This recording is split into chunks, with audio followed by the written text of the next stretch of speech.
Hello बच्चों, welcome to my YouTube channel. तो finally NTA ने नीट 2026 की एग्जाम फीस का रिफंड प्रोसेस स्टार्ट कर दिया है।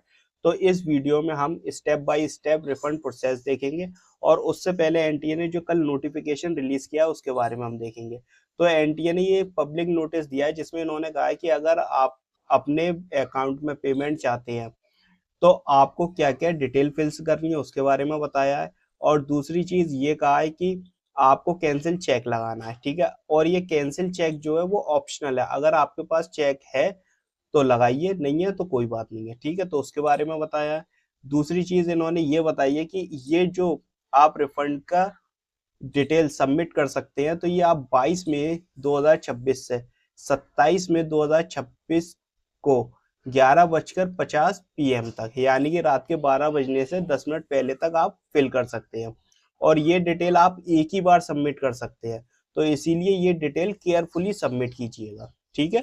तो देखिए, मैं आपको बता दूं, इसमें इन्होंने नोटिफिकेशन में एक चीज और बताई है कि आपको अकाउंट होल्डर नेम जो बैंक अकाउंट में है, ठीक है, आईएफएससी कोड, ठीक है, आपकी बैंक का एक आईएफएससी कोड होता है, तो वो कोड आपको डालना है।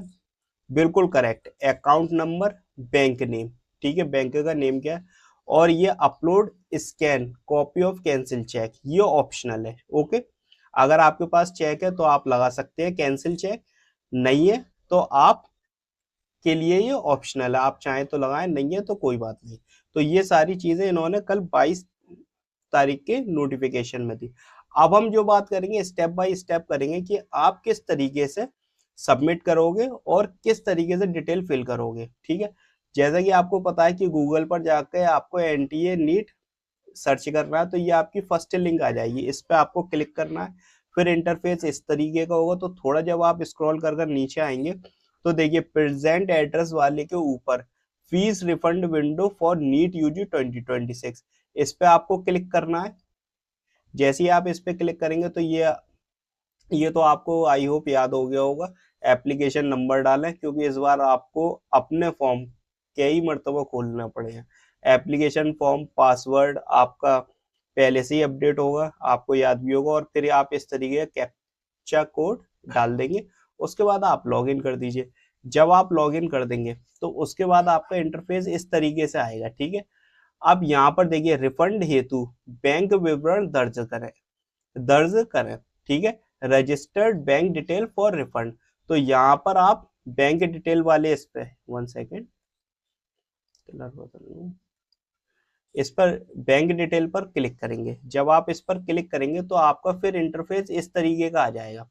अब इसमें इन्होंने बताया है जैसे कि अगर आप पे चेक है तो उसकी कॉपी को जेपीजी या जेपीईजी में कन्वर्ट कर लें, ठीक है। फिर वो 50 KB से 300 KB के बीच होना चाहिए, ठीक है, 50 KB से 300 KB तक।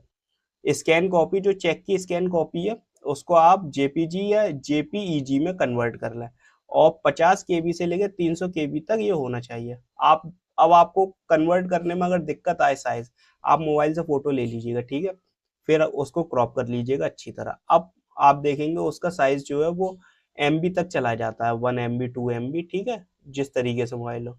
अब आपको उसका साइज डिक्रीज करना है, तो आप अपने गूगल में सर्च करें डिक्रीज जेपीजी साइज, तो वहां पे आपको बहुत सारी वेबसाइट मिल जाएंगी, वहां जाके आप इसका साइज रिड्यूस कर सकते हैं, ठीक है।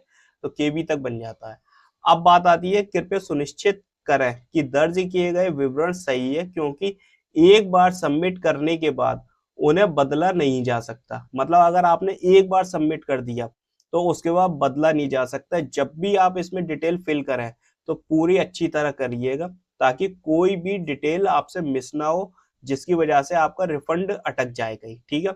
अब रिफंड में सबसे पहले आपको क्या डालना है, बैंक खाते के अनुसार खाता धारक का नाम, यानी कि अगर आपका बैंक में जो अकाउंट नेम है, मतलब बैंक अकाउंट में जो आपका नेम है, सेम वैसा ही नेम आपको यहाँ पर डालना है, ठीक है, सेम, ठीक है। आईएफएससी कोड, हर बैंक का आईएफएससी कोड अलग होता है, तो आपके पास जो पासबुक होगी उसमें आपका आईएफएससी कोड होगा, ठीक है। आईएफएससी कोड में आप एक चीज का खास ध्यान रखिएगा कि उसमें वर्ड्स भी होते हैं, ठीक है। अल्फाबेट होते हैं और साथ में कुछ वर्ड्स भी होते हैं, और कुछ आईएफएससी कोड में 0 और ओ में थोड़ा डिफरेंस करने में दिक्कत आ जाती है। तो वो बैंक से अगर आपको नहीं पता हो तो आप अपनी बैंक जाकर आईएफएससी कोड लिख लाइएगा, ठीक है, अगर पासबुक पे आपको कोई भी समझ में ना आ रहा हो, ठीक है।